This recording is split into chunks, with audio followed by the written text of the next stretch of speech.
What's up, y'all?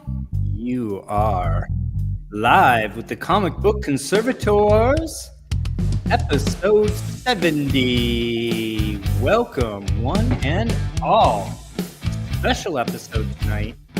We got the professor, we got Phantom Phil, we got a holiday weekend. I'm excited. We got a great show. Starman is here. What's up, you two? Thank you for joining me today. Hey guys. Phil's high energy as usual. Hey, it's mellow. It's 8:36 here in New York City, so you know. And it's Labor Day too tomorrow, so everybody's like, exactly. Absolutely. Exactly. Want to say happy Labor Day to everybody. I want to say special shout out to all the folks that guys, gals here in America, all around the world, made sacrifices for the working class, many of whom died for the rights of workers. And special shout out to my old man, who was a union man and put a roof over our head and food on the table with union wages, and never complained about it. Fought for workers' rights, is still fighting for workers' rights. So, yeah. Phil, how's your week? Good. Yeah, it's been a minute. I feel like I haven't been here in a minute. So hey, been True. How was your last 2 weeks? Been quite busy, but happy to be here. Happy that it's really not officially fall. I feel like the weather's still pretty summerish, which is pretty cool. No complaints there. But as always, my quick spiel coming to you from New York City. Yeah. Live. You can find me on Instagram at Phantom Restoration or at that website link down there. And yeah, happy to be here talking comics. I'm excited to see your project, Professor, and happy to have you here with us. And on that note, how are you doing? Oh, I'm doing fantastic. I had an endoscopy procedure this week, so oh boy, can't complain, you know. Jeez. From the top and the bottom too, so Wow. it was interesting. Yeah. So so that was my week, and then I'm prepping for the start of the semester next week. So we start as of Tuesday, and we have full schedule ahead. Awesome. That's exciting. Yeah. We have lots of exciting stuff to talk about. We have two really interesting segments.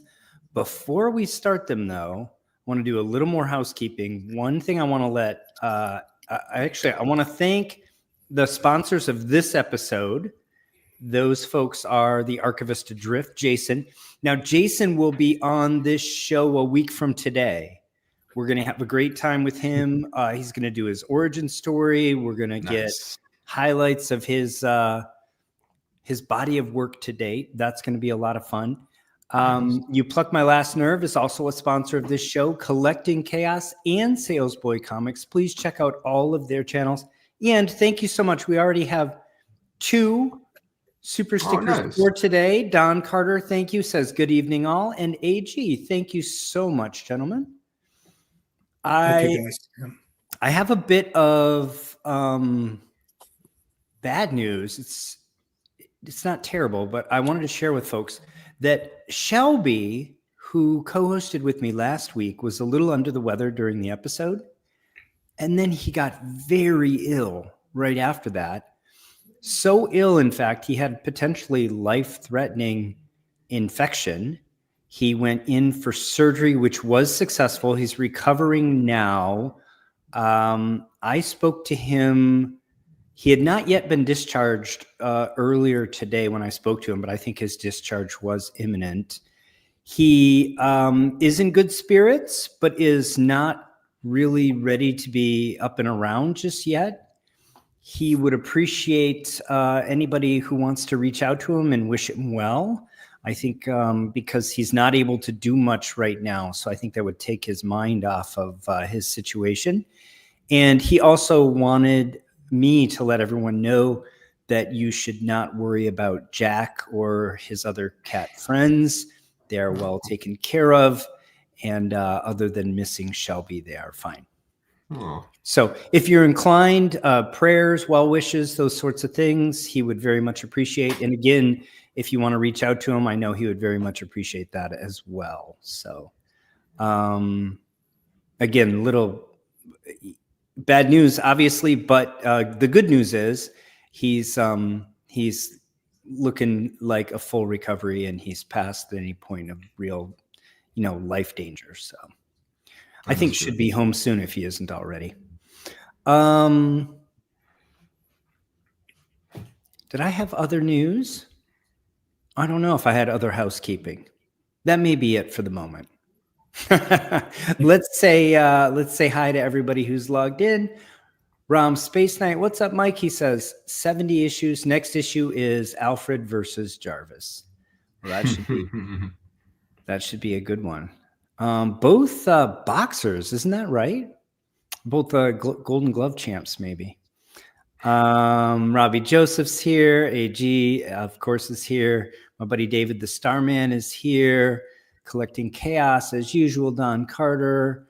Archivist Adrift. You Pluck My Last Nerve. AG, Ben Stewart. And Jason makes me laugh at least once each episode. He says, Phil's live in Queens from Aunt May's attic. I don't know if that's true or not, but maybe it could be true. Could be. Collecting Chaos says, unfortunately, once you retire, holidays become more of a nuisance than a day of rest, as interrupts things like mail and other delivery systems. Get off my lawn. It's all good. It's all good. I'm looking forward to that day. Well wishes for Shelby from Ben Stewart and Rom, and You Pluck My Last Nerve, and Robbie Josephs, and Sean Crow. Welcome. All right. I think that's the housekeeping that I wanted to get out of the way before we jump in. We have a lot of content. You guys have anything else you want to say before we hop onto the professor's presentation here? Nothing. I just want to wish Shelby the best, of course, and I did get in touch with him, and I'm sure he's recovering well, and he'll get better and join us soon. Absolutely. Yeah. Yeah. We'll see him soon. Those of you headed to Collector Summit, I think he plans to be there this year. So nice. It's pretty cool. Yeah. That's great. So we have been watching with bated breath this project that you have, Professor, Batman number 22. The series that never ended until it ended, right? Right? I mean, I enjoyed it. I thought actually it had good pacing myself personally. There was just a lot to do, right? Folks will see in a moment. But this book was a mess when you got it. Oh, it was like maybe a 0.5 or a 1, maybe. It was a mess. It was a mess. It was a mess. You couldn't even hold it without things falling off of it, and it had the spine split. It had the missing pieces, of course, and needed rust migration, rusty staples, everything you could think of, right? Yeah. And I took it from that condition into this condition, much better condition, I hope. Oh yeah. And I did a lot of color matching in the series, of course, and I've been getting into color matching more and more and more. My library expanded into like 33 different fibers, and I was using them. I was getting very close to color matching anything I wanted, right? Like within a delta E of a 2, which is very close match. Incredible, yeah. Yeah, so I was really pleased with myself and where I'm heading with this. And and then Batman 22 came along, and I was like really excited, and I was like debating what to do with it. And as I was doing the videos week to week, I was reading the feedback, and then it occurred to me maybe I should match even the black color and other colors specifically to this book, right? Yeah. Let's jump into it. Yeah, let's jump into it. So, because you have some background. Yeah. So when I said this book was a mess, this book was a real mess. Yeah. So this was rodent chew or insects. Who the hell knows what it was? Top central portion that affected the entire book, and wormholes on the right-hand side. You could see them on the wrap there, on the first wrap. Mm-hmm. And had some rusty staples, rust migration on the top staple. Brittle spine, dirty cover, like you wouldn't believe, had some serious dry cleaning to it. Had tape on the cover and tape on the interior of the book. Wow. And had missing pieces inside that I had to do leaf casting on. And I'll show you a couple of examples of those. Just about everything that you could have wrong with a book is wrong here. Yeah. And yet the whole story is intact, right? Even though we're missing all of this material, it's the perfect conservation candidate because the story is there, right? And so it was really well chosen, I think, for this project. And I applaud you because I think picking the right project is a big part of success in conservation. So congratulations on picking a really great candidate here. Thank you. And at $230, you can't go wrong, right? I mean, no matter how you can't screw it up any more than this, you know. So. I can't help but say, like, it's only because we know, you know, from the previous photo that the book did come back and you put the work in, but because of that, I can say it's not like you bit off more than you could chew here. You know, like some people do in this book. You can I can do all this work, and then you're like, oh my god, this is a serious project, but you gotta, you know, you gotta get into it. No, but this one had a lot of work. So I mean, it was summertime. I was teaching a couple of courses, so it wasn't really very busy, and I figured, why not? You know, let me just do it. So I got really busy with my videos over the summer. I mean, now this fall is coming, and I don't think I'm going to be posting as much, right? Yeah. But this on top of the $230, of course, I spent $70+ to CGC for them to grade it, and that was $300 right there, right? Yeah. So we'll see how this turned out, and I'm very happy actually with the results themselves, right? With all the experience too is priceless. And the experience, you get quite a lot of experience putting that much time into a book like this. Exactly. So the approach to this, and I did go over that last time, is to do the dry cleaning and the wet cleaning, of course, and then do rust mitigation, get rid of the rust migration, and then proceed with working on really the leaf casting on the interior first, which I did. And I did match the color very nicely, as you can see there. Yeah. And I did have, and every wrap had the same color, essentially, based on the first wrap.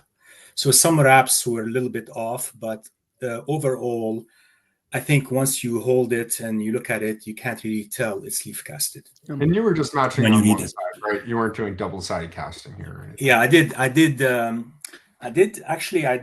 one-sided casting, and then I went back and I did some furnish dust just to cover the sharp lines. That's what I did. And I did it on most of the wraps, and then towards the end, I ran out of furnish, so I stopped doing it, right? I like that phrase, furnish dusting, you know. Furnish dusting. So, and by that, you mean like you're feathering that edge, basically. Feathering it in, yes. Yes, a little bit of furnish. And so it's sort of naturally, to be clear, it's naturally sort of feathered on the obverse, and then you do this just only on the reverse, where there would otherwise be a very sharp delineation visible. Yes. Yeah, you get a very sharp line, and it's not really very pretty, so you end up like melding it in, right? So, and then that last point here, I got to the cover, and I decided to make 3 furnishes to match with the front and the back and the inside portions of the cover, right? And I put that in red because this is the part where we haven't talked about much, right? Yeah. And what I did after that. So next slide, Dr. Paul. So what I did is a technique known as a staggered leaf casting, where it's a a conservation restoration technique used for spot infill where multiple colors are present. So in this case, in the center of the cover, you can see you have 3 different covers for the back cover, for the front cover, and then for the back. And I made actually 3 different infill, three different furnishes that match the color of each one of them. So I had these 3 different furnishes. And the process involved applying a thin layer of furnish on the back side of the cover first. And you have that established first. You put it into a press. You press it for 2 hours. Then if you... This is your Vivor press. So this is like my Vivor press, extreme pressure, folks. This is not extreme pressure and your and t-shirt press. Yeah, and mild drying. You're not drying it very, very much, right? Just for 2 hours, right? And then if you, what I do after that is I take it out and I do the leaf cast. I did the leaf casting on the black area. So I use the black furnish essentially, right? And for that, what I do is I use a mylar sheet that I hide the other area with, and then I do the black area, right? And then, interestingly enough, you say black, but you use the color muse here, and it's a far cry from absolute black, right? The colors that went into it are actually quite interesting. Yeah, it was the closest color I could get because I didn't have enough fiber colors to match it exactly. So this was the closest possible color I could get. Yeah, and it was pretty close, I thought. Yeah. Oh yeah, it's a great match. Yeah. But I mean to say, like, real artists know that black isn't really black, right? Right. that very few things true have black. real true black, right? Yeah, exactly. Yeah. So if you go to the next slide, Dr. Paul, you can see what I did here, right? So I apply this thin furnish on the back of the cover. Then the second picture, you turn it over and you do the dark color, right? And then you put that into the press for 2 hours, and then you take it out and you do then the back cover, which is white in color, right? And you apply that furnish, and now you have the complete 3 thin layers on top of each other, matching the thickness of the cover. Beautiful, right? So if you measure it, it's exactly 0.11 millimeter, right, for each. Incredible. So I really had pretty good luck with it. Yeah, luck, he says. There was a lot of math, right? Yeah, there was a lot of math involved. There's a little bit of luck. But there's a lot of math and a weight lot of app, planning. and it makes things much easier to determine the amount of furnish you want to add and all that. Yeah. So it's easy to measure things with it, right? Yeah. You can estimate sometimes. Shout out to Don Farnsworth. Farnsworth, yeah, exactly. Yeah. What's the syringe here that you see in that bottom photo there that you're using? So this is called the micropipetter, and micropipette or micropipetter, and it measures in 1 milliliter aliquots, and I just set it to 1 milliliter or 1,000 microliters, and I introduce the furnish to it with it. It gives you more control over the area, right? Because I'm not doing major leaf casting here. I'm doing like spot casting, small areas. Yeah. So it gives you better control, and I just do it over a surface that is entirely open. I don't have anything underneath the wrap or the cover, right? I just have the plexiglass. That's so crazy. Yeah, I know it's crazy, right? So I keep everything. The whole operation is very wet. It's very controlled. That's what allows very you to controlled and very it, wet, yeah. right? And then I go back and I rearrange the fibers so that the amount of fiber in all the areas is going to be the same in all the areas. So I can move them around as long as they're wet. I can move them around, right? If you have something underneath, it ends up absorbing that, and then it's very difficult to rearrange. That sort of sets the fibers, right? That's Right, actually exactly. the process of making paper strong is dewatering sets the fibers, but you effectively dewater it during the pressing, and also more from the top than from the bottom. Exactly, yeah. What are you I do it using from to the top, move? and it's the same process. You end up with very strong adhesion at the end, either way. What are you using to move it when you say you're moving it? I use a spatula, just one Yeah, of it's these. like a standard Micro micro spatula. Yeah. Yeah, micro spatula. Yeah. Yeah. I have a bunch of them. I have a couple of them here. Yeah, so I like this one. This one is pretty nice. Oh, that's Mhm. that's one of my favorites. Yeah. So I use that. You can use any number of things, right? You can even use a brush, but the brushes tend to pick up some of the fibers. Right? Yeah. You can do it. Yeah. Yeah. Okay, next slide, Dr. Paul.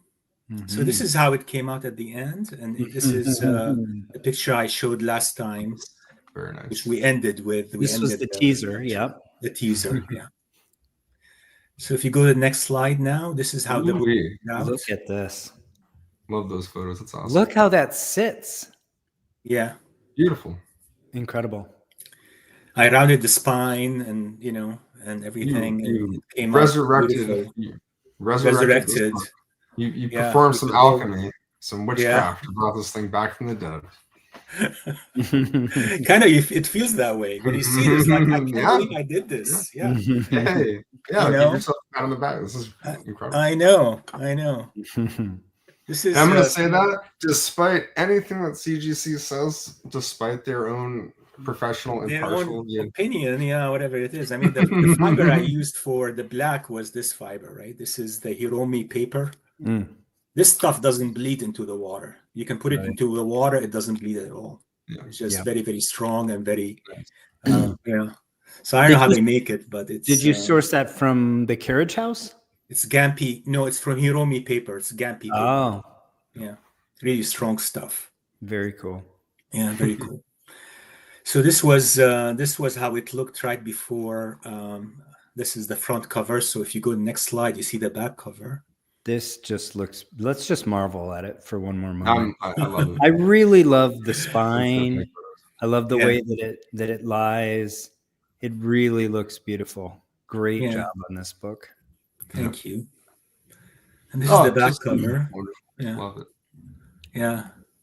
You can see that I did leaf casting outside of the lost area also a little bit to hide some of that The color matches.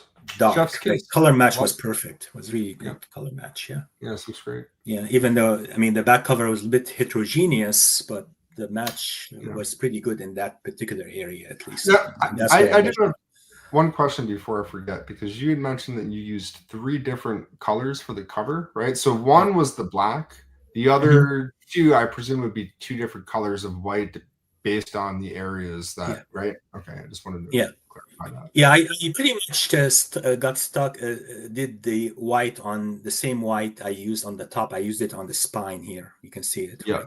Because Yeah. from here I can see, it looks like the bottom Yeah. of the spine is darker, but the top of the spine is a Yeah, little yeah. lighter, I should have So made it's another kind of one. the but gradation. I didn't bother. Yeah. The gradation, but that's I mean, if you're gonna already do the black, I appreciate the attention to detail to do something like that when you can, why not? Exactly. Yeah. Nice. We So should, this is we should this get is the recipe back for these side. Baby Ruth cookies that we keep doing.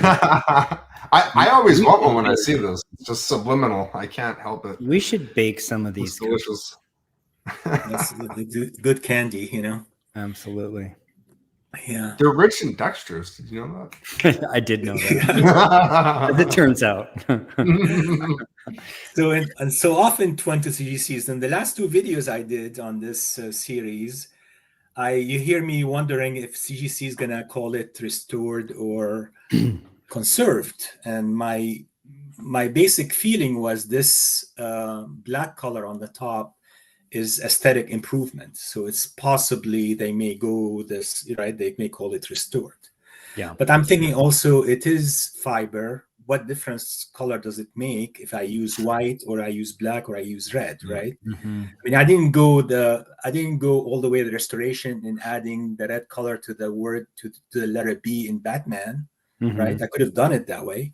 I could have colored the belt of Robin with fiber that matches Robin's, right? Because I'm missing right above his belt. You can see some missing. Yeah.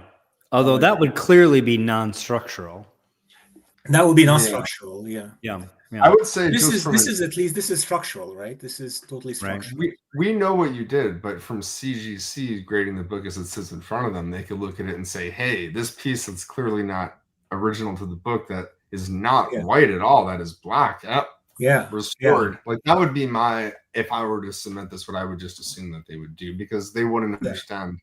Like without watching this video, your segments, they're not going to know exactly how you did it. I mean, this is an unconventional attention to detail that you did here. Yeah. And we had discussed this several times in the channel and the Facebook group, where if we were matching colors other than white or off-white, that it would probably be perceived this way for the reason that you're mentioning, Phil, which is it's difficult for CGC to know if that was cast with something white and then colored after the fact, Exactly. or whether it was cast with something that was colored before it was cast.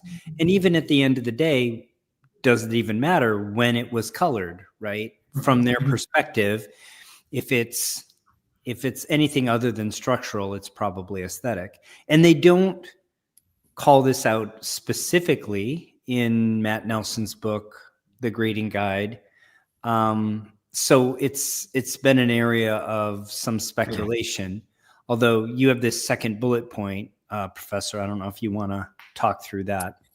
Yeah, so the second bullet point is the week the videos were airing, Dr. Paul sent me a text, and Dr. Paul said that Kenny Sanderson, right, got in touch with him, and Kenny Sanderson had watched my latest upload on leaf casting, and I was like blown away.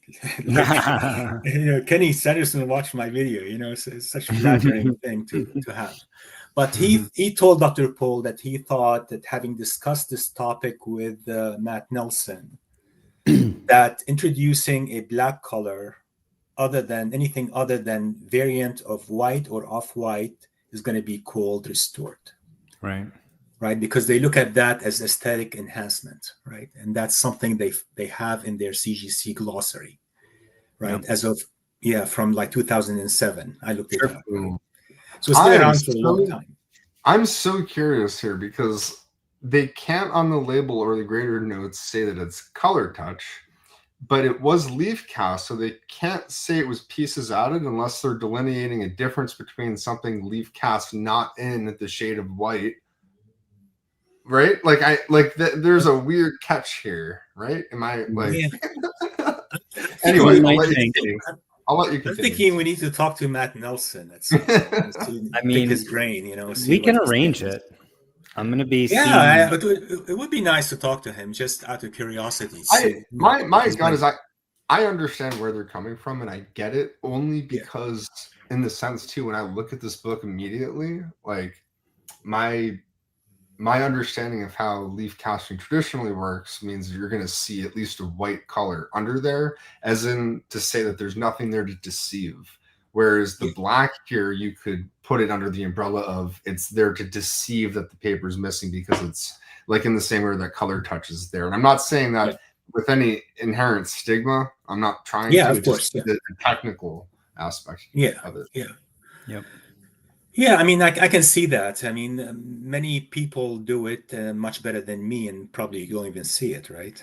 It can pass it upgraded. It's people buy it and think it's universal. We're living in it, and that's why you don't see stuff like this done, because the books are being sent into CGC with the understanding of how they're going to grade it. So that said, it's great to see it done, despite the the world that we're living in. I think we talked it up enough. Let's show the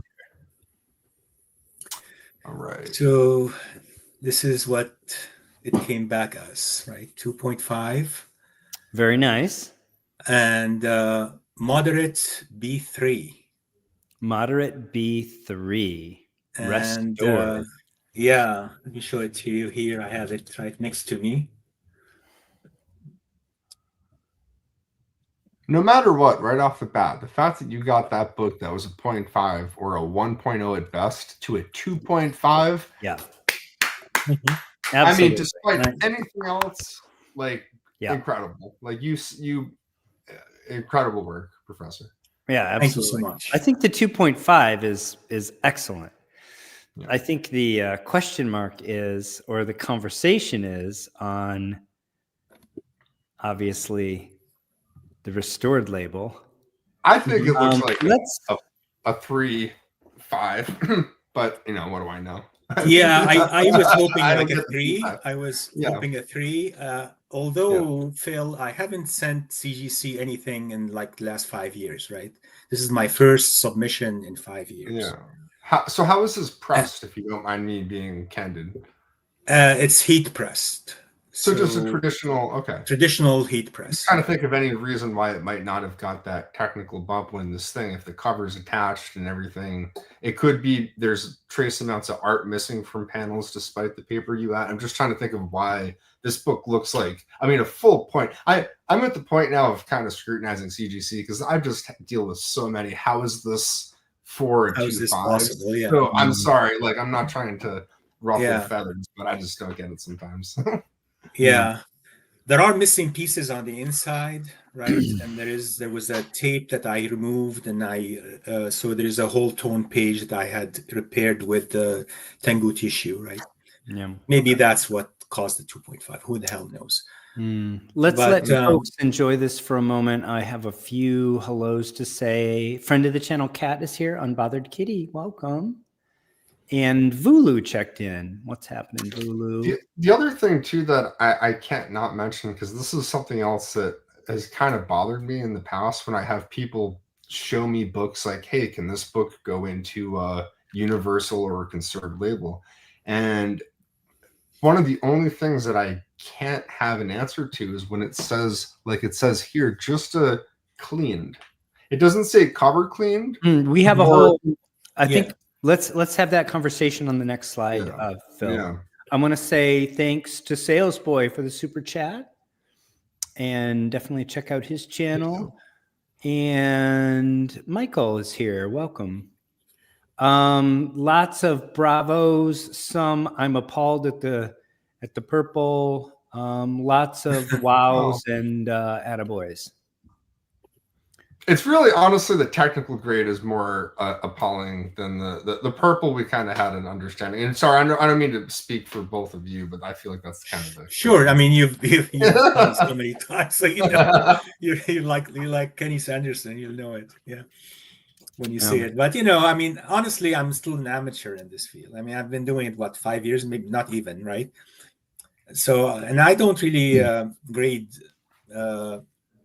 through CGC much, as I said, so I don't know how they grade things. Right? Understood. I still grade like good, very good. That's how I say things. I don't give them a number necessarily. Yeah. So old style kind of guy. So this is from CGC itself, and it says, let's see what they say here. It says grade is 2.5 restored. Page quality is off-white. Very nice. Yeah. And then label text says restoration includes color touch. There was no color touch. There was the pieces added, of course. The leaf casting in black. That was the color touch. Leaf casting. Well, leaf casting was the color. I leaf casted that color touch, right? I mean, you color touched in leaf. You color touched in pulp is what you did. I'm sensing that's what we feel when we submit all the time, and I'm sorry that you have to feel this, but I feel that. I feel it. I'm an easygoing guy, so it actually doesn't hurt my feeling that it's just paper, right? Yeah. So color touch, leaf casting, tear seals, and clean. Those are correct. Last 3 are correct. Color touch, though, I don't know. To me, it means color. I actually took a pen and color touched it. I didn't do that, right?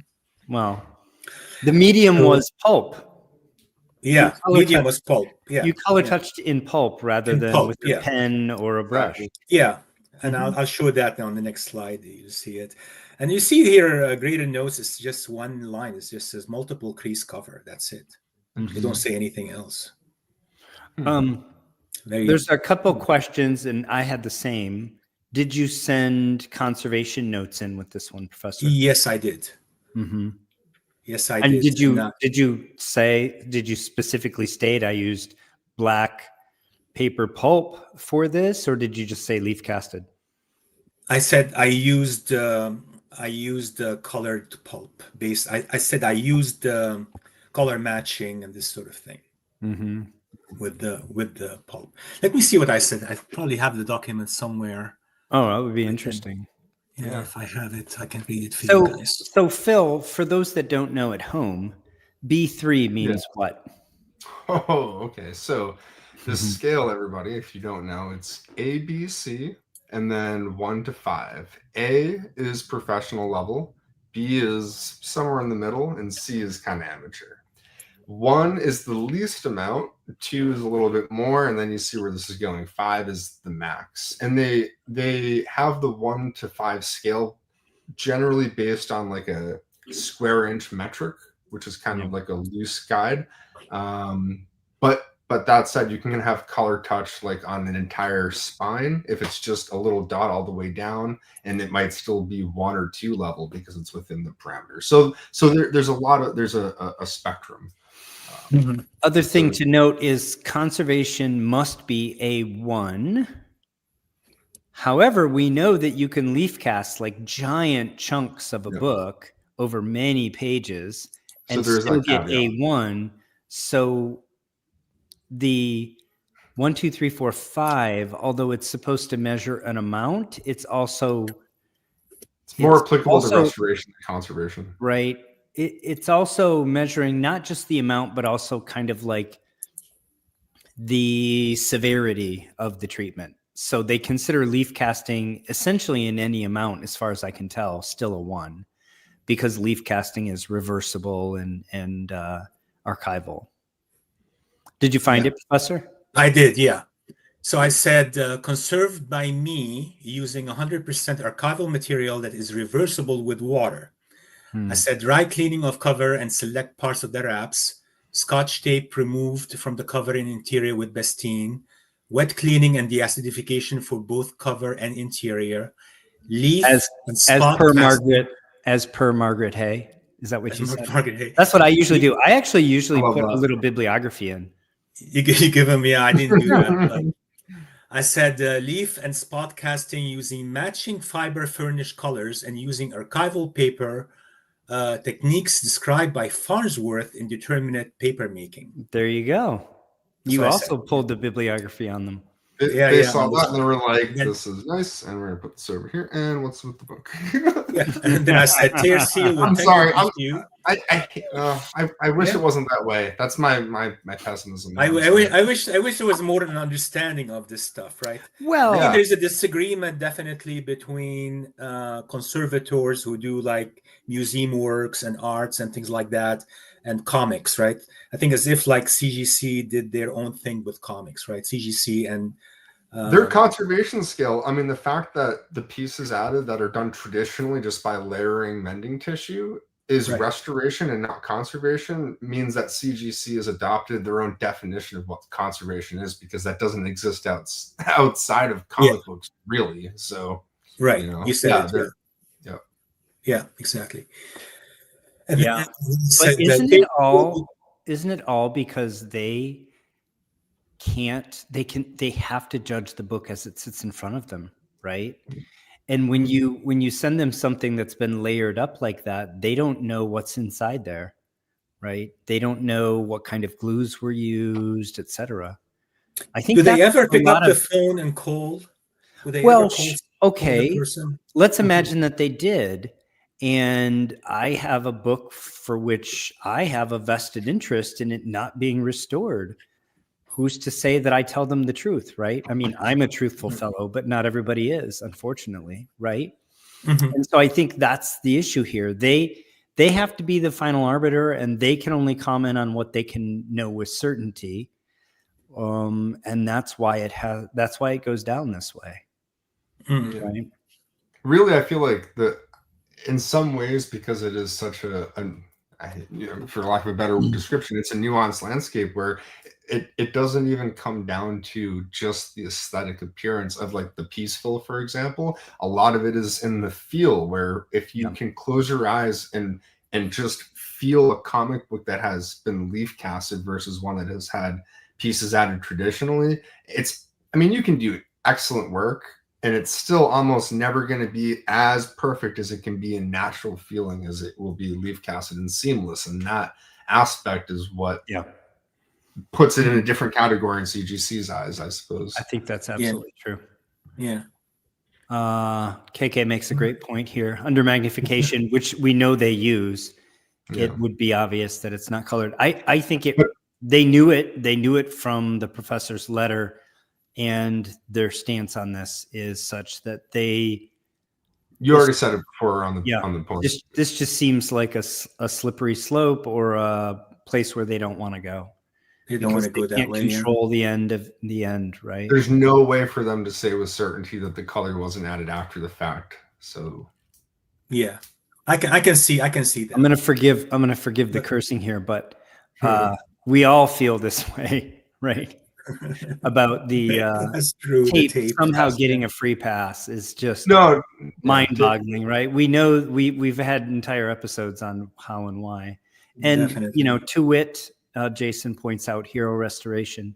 Oh, right? There's always going to be unscrupulous people, and this is unfortunately, why they have to take some of these stances, right? Mm-hmm. So the other thing is, it says on the right-hand side that total graded by CGC in 2.5 are only 2. In higher grades, 24. Yeah, I think that means restored only. Just restored copies, correct? Yeah. The other thing I think is interesting, graders' notes include the multiple creases to the cover. So presumably your 2.5 is due to the creases on the cover. It could just be it needed to be humidified and pressed more, or the creases are color breaking, but it doesn't say there's that. plenty of color breaking creases. It's only because are there enough? But are there enough color breaking creases here to make this a 2.5?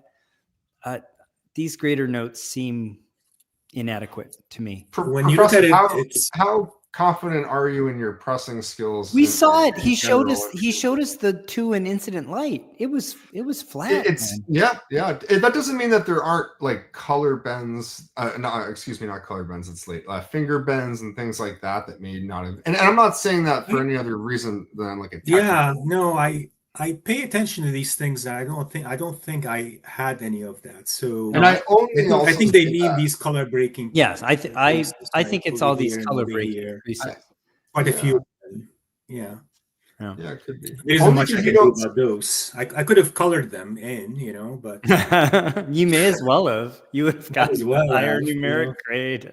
I would have moved to the C category though had I done so. The B category, Is that true? Absolutely. Maybe not. If you do a good job, maybe not. If it doesn't bleed through, right? It doesn't bleed through. Yeah. How do you my color touch doesn't bleed through. So there you go. No way, no how. I would have had I known really 100% that's going to be restored. I would have done a much better job restoring the book. Right. Conserving the book. Right. I would have covered these creases. I would have taken care of you may as Robin's well area above the belt and all of that. Yeah. Next slide, Dr. Paul. Sure. So what's the next slide? This one, what you guys just talked about. Yeah, we kind of already covered this. Yeah. Kind of covered this part. And it is moderate 3. So it says piece fill up to the size of 1 inch by 1 inch and or color touch covering 2 inches by 2 inches. Mm-hmm. Interior piece fill up to 2 inches by 2 inches. Right, which does accurately reflect. We kind of and then I have a question at the bottom, if you don't mind. Oh, sorry. Yes, I'll go back. Yeah, if you go back, the question at the bottom right, it says, "What if the cover was white instead of black, and still I wanted to do 3 different shades of off-white or white? Perfectly. Would this be restoration or conservation?" As long as the off-white is within the range of off-white, bone, or taupe, anything greater than taupe would be then restoration. So I can use any off-white. You're saying they're color bias, is what you're saying. I'm saying they're color bias. Obviously. That's there's another. Anyway, I don't want to go down that road. That's a logical question, right? That can be rude. Yeah, well, and you pluck my last nerve had this, what if you leaf cast everything in black? Do they have a standard that says it must be white? Right? This would be B5 then. Yeah. Right? I think so. I think the presumption is, so again, it's supposed to be structural, not aesthetic, and it's supposed to be done. There isn't an expressed sort of discussion about this, but I think there was a mind toward making sure that things that they considered to be conservation had less potential for misleading a potential buyer, right? Yeah. Less potential for misuse in terms of appearing to be something it isn't. And so by making the standard white off white, something that may match the paper but doesn't need to. I mean, one of the other comments, and I apologize, I don't remember who said it, but earlier was, wait, I thought the color didn't matter for for leaf casting, right? And the comment there is, there are some folks who disagree with CGC regarding their stance that, you can have, for example, a very bleached white pulp, and that contrasts actually quite starkly with an off-white page, and CGC does not count off for that, right? Yeah. I personally agree with that stance. There are others that disagree with it and think that, they've put a lot of time and energy into the color match, and that the aesthetics are an important part of it, and that they ought to be viewed more favorably for having done that. I'm not saying they're wrong. I'm just saying that's not where I stand, because for me, I think, and I've brought this up before with the restoration of like Japanese pottery, where you don't try to conceal the cracks, you color them in, or you fill them in with gold, and you sort of appreciate and celebrate the journey that the thing has been on. Yeah. If you color match perfectly with your pulp such that it's not possible to tell that it's been leaf cast, you're not doing that. So that's just, again, an opinion. I don't think there's necessarily a right or wrong to it. But regarding the color here, clearly some version of white to off-white is where they want you to be. Some sort of natural version of either as manufactured or as aged paper is where you can be. And if you deviate too far from that, this is the result.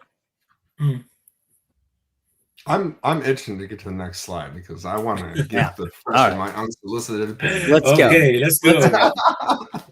He's soliciting. So, Phil, what do you think I should do? All right, let me tell you. All right, so okay, I mean, really, my first answer is whatever makes you the most happy with this book. If keeping it the way it is now will make you the happiest because you already put in the work, you have other books you want to work on, and it doesn't matter so much, then leave it alone. If you care more about the conserve label, then I say that you redo it. And man, your color matching skills are so good. I get what you were going for here, but I think it's going to look even better with that the white color match the best that it would be to look natural, and then you get the conserve, and like you put in all the work. I mean, equity wise, it's going to make it bump a little bit more. Maybe that's what you were going for anyway, but that's my skill. Okay, that's very good advice. Thank you very much. Yeah, that did occur to me, that to go the conserved way, crack the case, send the label back to CGC, and then do the conserved thing, right? I may not do it immediately. I may do it like next year, so we'll see how that goes. Yeah, you're no rush. But right now, I mean, my feelings aren't hurt, and I'm not really in a hurry to do the conserved to go the conserved route, right? Keeping it restored right now, I don't mind restored labels much. I have like one other restored book, and I do like it. And it depends on what restoration they've done to it, right? Like to my eyes, like you said, Phil, this book is conserved.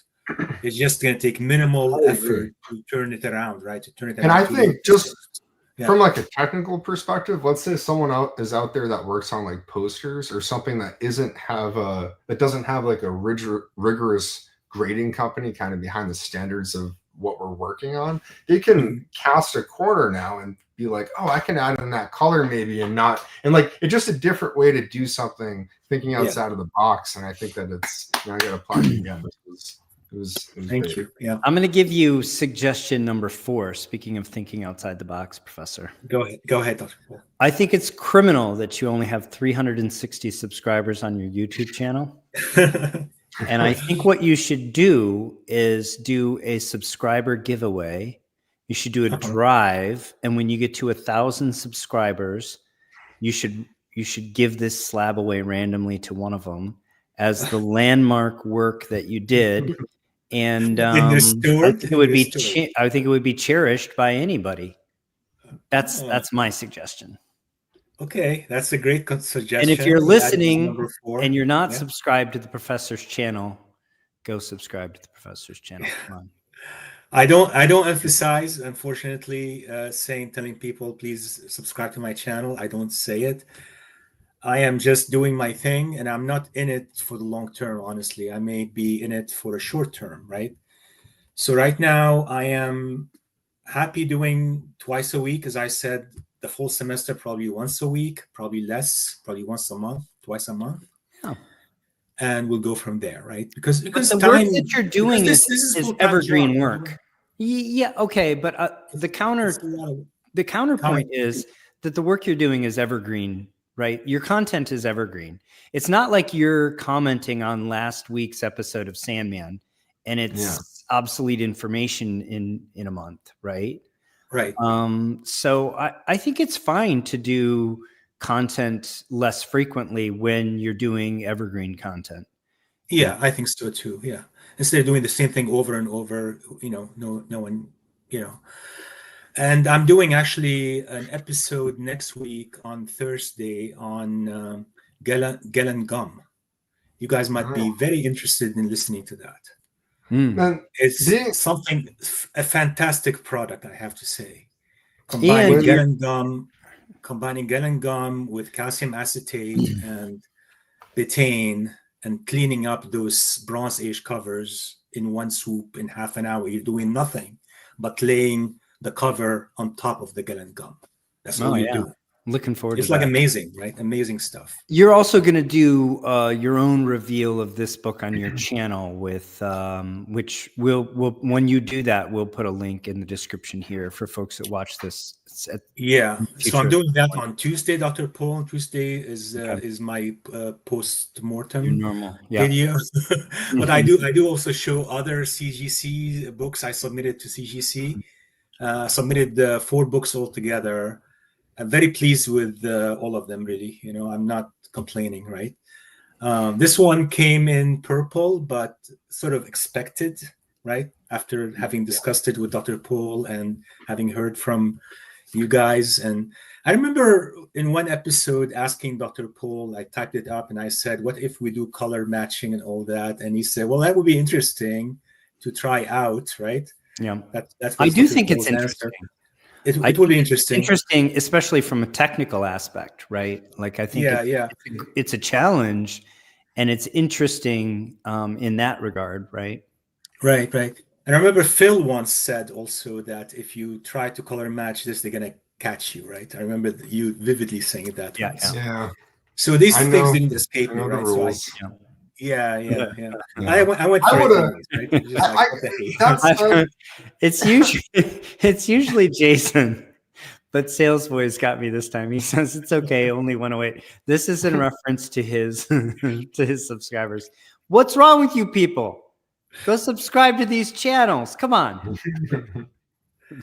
I can't say I would have given anything to have channels like yours, Dr. Paul, and Larry's and Jerry's and Professor, especially you experiment so much, and for like R&D, God, like having access to your evergreen content, as Dr. Paul just said, years ago when I was first starting, I would have been watching each video. I would have been your highest viewer. I would have just been eating it all up, and like it's not any less great seeing the content now. And it really is cool seeing how maybe in some small way, Dr. Paul, we had some influence on this community having this show and seeing, people like Jason who's coming on next week and stuff, people having more access to more information allows people to do more and then, experiment more themselves. And it's just, it's cool. Yeah, I've been watching Jason. He's doing excellent work. Today, I watched a video of him doing leaf casting. Impeccable work. Absolutely impeccable work. So Jason is a treasure to have in our community for sure. Yeah, and Sales Boy too. Here's another one. And James. Everybody's throwing up their subs numbers right now. James, come on, man. You're so close. Yeah, my channel is only like a year old, right? So it's like a year old when I started doing conservation on it. Before that, I had like regular videos, nothing really too exciting. I had some weightlifting content. Some good stuff. I had the Lord's Prayer in Aramaic, if anybody's interested, in Jesus' language, Who's that, Oh, that just, seeing your handsome face just reminded me. The other thing that I wanted to do in terms of housekeeping was just say, who wore it better? Me or the professor? And any answer other than the professor is just wrong. we both look great, Dr. Forbes. No doubt about it. You look great always. Yeah. I remember when I met you in Salem, I was so intimidated because your muscles are this big. You don't see them on the channel, but like in real life, it's like that's really, by design. Yeah. Yeah, you see him, you're like, be nice to that shape, Dr. Paul. I tell you that much. Yeah. Such great shape. It is funny how people view you. So I think it might just be sometimes my resting bitch face too. So. You don't have that. You don't have that. I'm trying to be jolly out here. Yeah, definitely. Yeah. All right. Well, we still have some more content. We've gone almost an hour. We still have some more content. So let's jump right into this. This is like just a quick little segment. It's just a quick little guy. What? I got so much good feedback.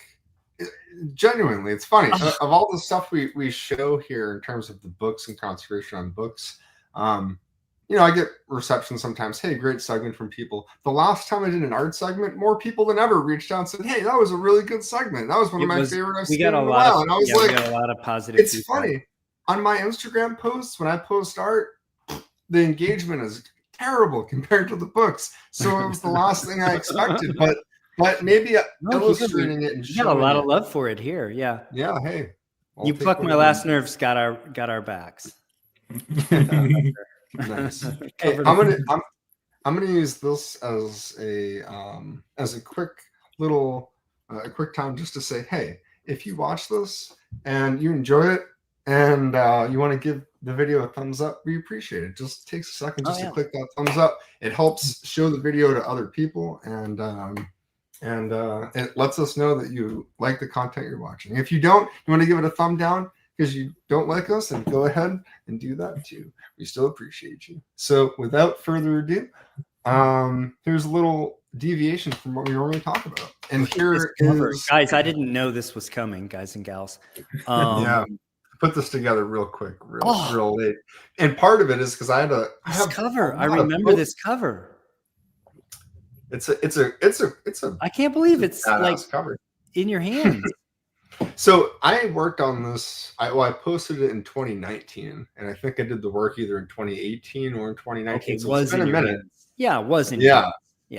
And so long ago too, when I was looking at the photos from it, I was like, oh boy, I think it was even before I was working out of this office, and I was still working out of my bedroom. So it goes back before I even had a full-size scanner for the art too, which is another thing. But I was able to get enough good photos of it, and man, this is a cool cover. And just real quick, that's the book. I think the last time I didn't show the actual published version of what I was working on, and I was a little dismayed because that's part of the what makes it click for people, right? So like seeing that, you're like, okay, and then you're like, oh wait, okay, that's the same. Yeah, that's. Well, I have a fond spot for this title. I do have a complete run. No, it's not that difficult. A complete run of the original title, and I just always thought that this was such a fun title So It is. seeing this cover and seeing the original art and realizing that you had your hands on it is just wow. Well, it's owned by one of my good friends who still owns it. The last I checked in with him, he has a remarkable collection of pieces, and it's one of those areas too that it can become a little easy to get jaded, at least in my profession, because I see a lot of Amazing Fantasy 15s and TOS 39s and books like that where I'm not really seeing the book here, but the art itself. To anyone that doesn't know, I mean, you can go on the Heritage Archives or elsewhere to see a cover like this. I'll put it this way: it's worth more than $100. It's worth more than $1,000, and it's worth more than $10,000. So this is not like, I don't even think any copy of the book is worth as much as the original cover art to something like this. Yeah. Just to put it into perspective. I mean, that should always be true. The art is one of one, as you say here, right? Yeah. Yeah. Yeah. So why do we care about this, or what's interesting about this? This was published by Marvel back in October of 1977. So 48 years ago now. Crazy. This is coming up on being half a century old. That's pretty nutty. The cover art, pencils by Rick Hoberg and inks by Joe Sinnott.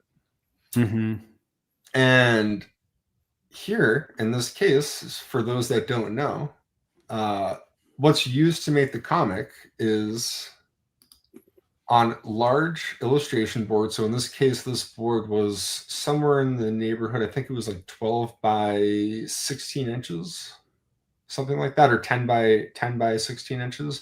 Typically 11 by 17 is conventional size. Older pieces can be 12 by 18, and then you start getting kind of twice up. But each comic book is made with pencils and inks, and then a colorist, and then someone that makes the stats. It's a whole production, and then each page of the book has the same thing. You don't think about it. Now this is all done digitally and faster, but back then this was all, this was a all-encompassing project. Many different cogs, many different people involved, not just one person making this. Absolutely. A lot of staffers. Yeah. And this is just kind of the nitty-gritty that you don't normally see, right? That's the back of the page there that has some I think it's actually even the phone number of sometimes there would be marks written by some of the creators saying, hey, move this over here, or hey, contact me, or hey, rush job, this needs to get out by Tuesday, this needs to, so all those little things that get lost once it's already been published. Those are some of my favorite. I have a modest original art collection, but I have some markups in blue from Mark Wade, just that tells just the detail at which he was writing, and the backstory that he was making sure was correct is pretty incredible. Is that dry glue there on the back, Phil, around the edges? Yeah. So unlike comics where condition is everything, the condition is less important with the art, although it can matter more so when a piece is like heavily tanned or yellowed, or there's a lot of glue stains, and things like that. In this case, it's kind of tough. It looks like this was probably mounted on something. I don't know, to be framed in the past, but just due to where it is and the nature of it, and really cost, and the fact that it wasn't really hurting anything, at least for now, it was just left alone. But yeah, that is just kind of old staining from tape. So the other thing that I'm not going to show here, I was almost going to try to find a screenshot, but this was back before I had my new computer too. So I think I even deleted the Photoshop file I had because the file is so large. I'm taking like high-res TIFF scans of the published book here that you see in Photoshop, and then I'm putting that over a scanned copy of the original art, so it's 1-to-1 size. Then I'm removing all the color, so all that's left is just the black line art. And then once that's done, as you can see here, I need to print it on paper that, to the best of my ability, color matches. And then I need to cut out each stat to be adhered to. In this case, a transparent overlay, so it's not impacting the actual art. So it's anyone that's done this knows, and as we just talked about color matching, it's no different than making leaf casted furnish.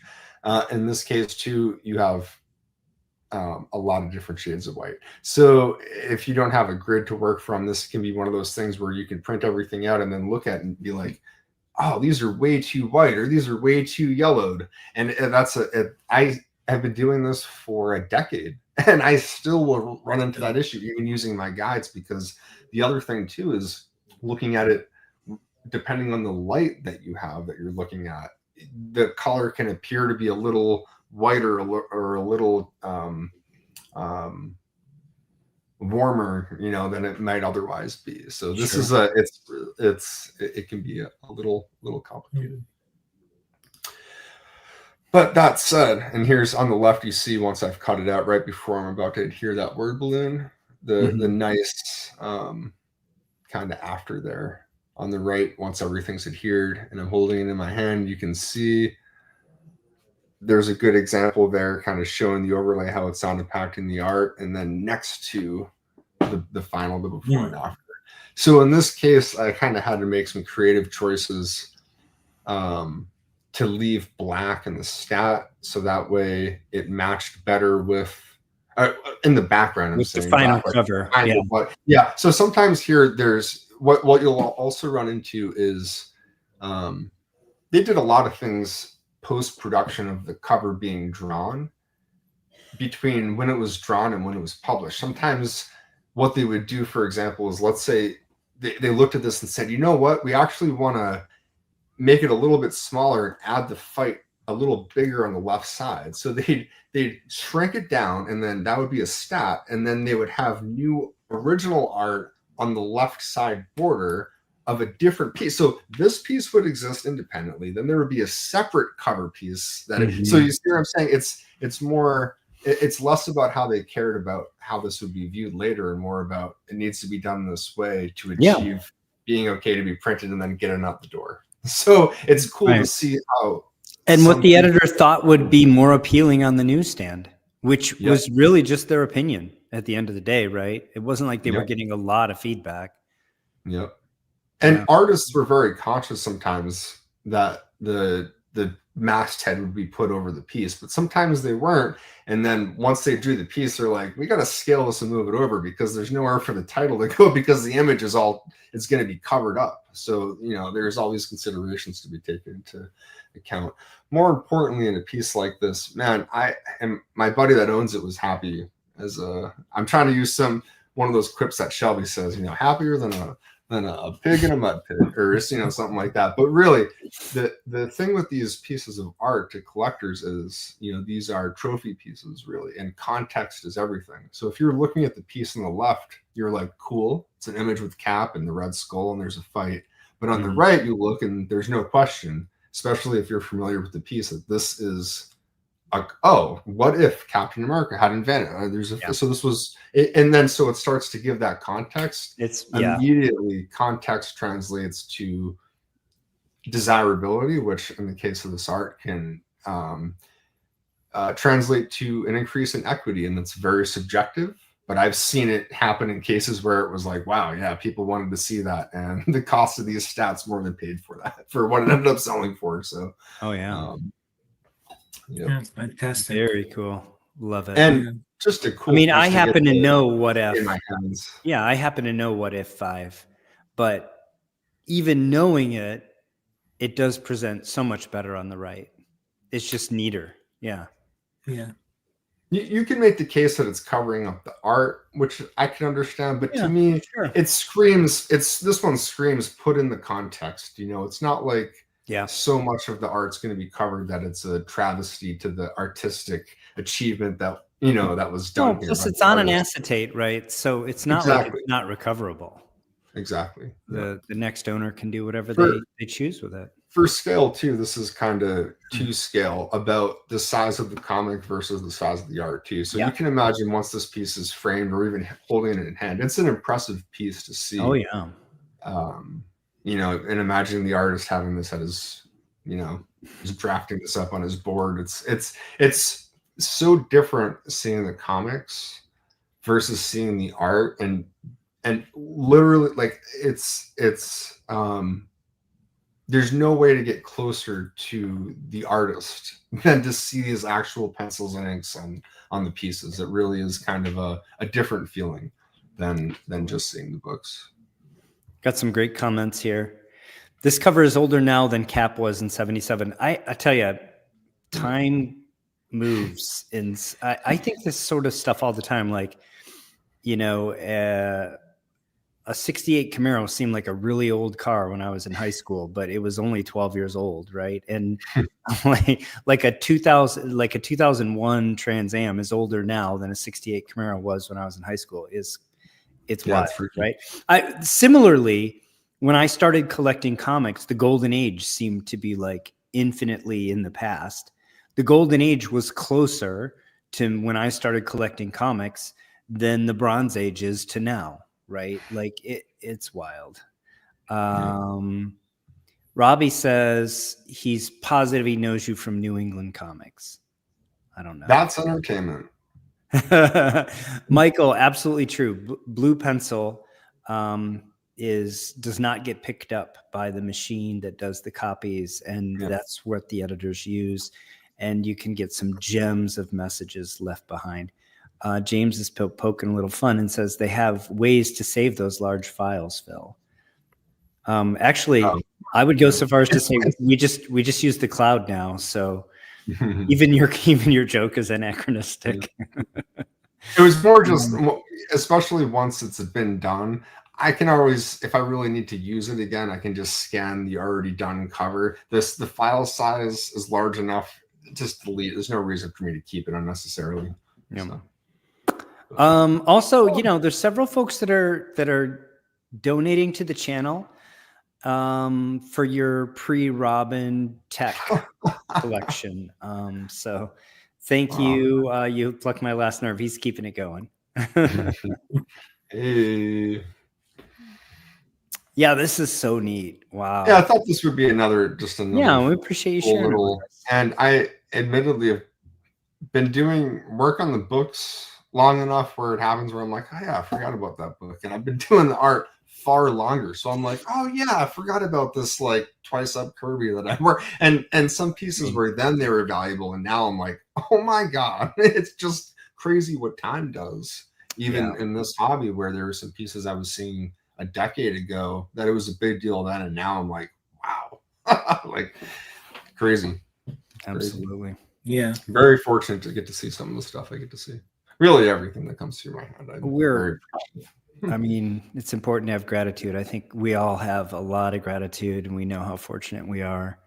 And that's an awesome thing about both of you. I appreciate both of you. I appreciate you being here. I appreciate you both sharing your conservation work with me and with our audience. Appreciate the audience who's been a lot of fun tonight and very generous with the super stickers, Don Carter, AG, Sales Boy, and You Pluck My Last Nerve again.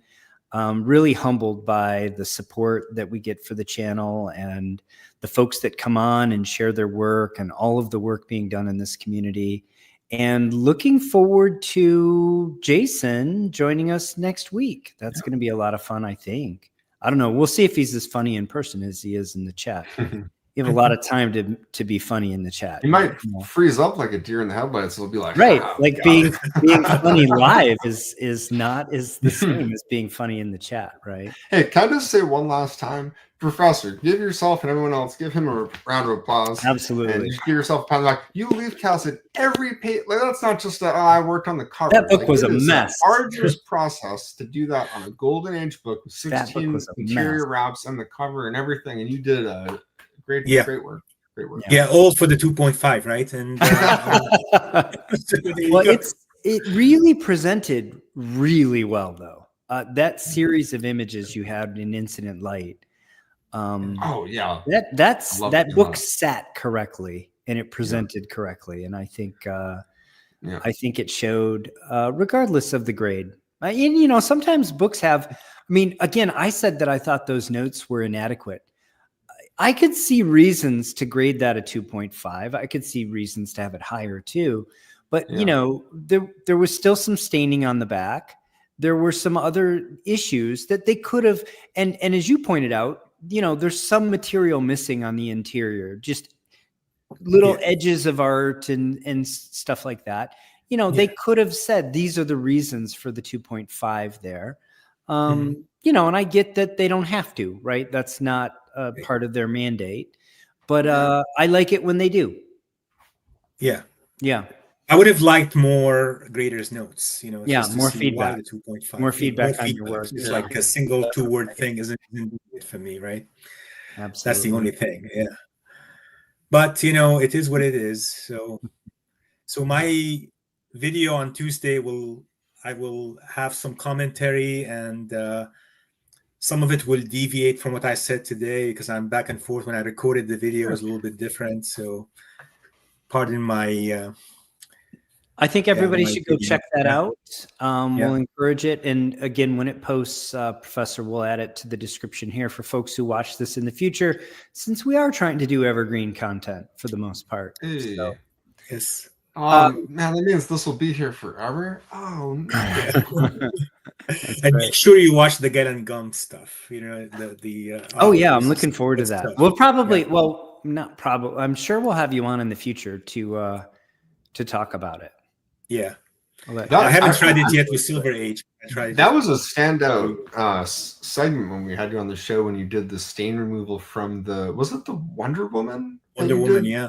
Yeah, right with the gels. That was like those were agar gels, and this is done, which is similar. That was a very informative for me. I was familiar with gels, but hadn't seen it in use really. So seeing you do it, and then also hearing you clarify too, like you can make these at home. It's easy. I was like, well, really? Hey, great to have you here. This is awesome. Thank God for Amazon. It doesn't cost that much.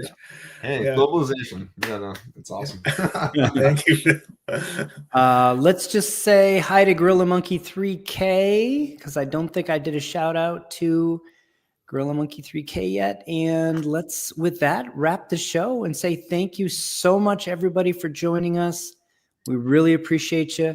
Give us a thumbs up if you enjoyed the show. Subscribe to us and all the folks in the chat if you haven't for some reason yet. And very much looking forward to seeing some of you at the Collector Summit in November, early November in Dallas. And thanks again, Professor and Phil, as always, for joining me.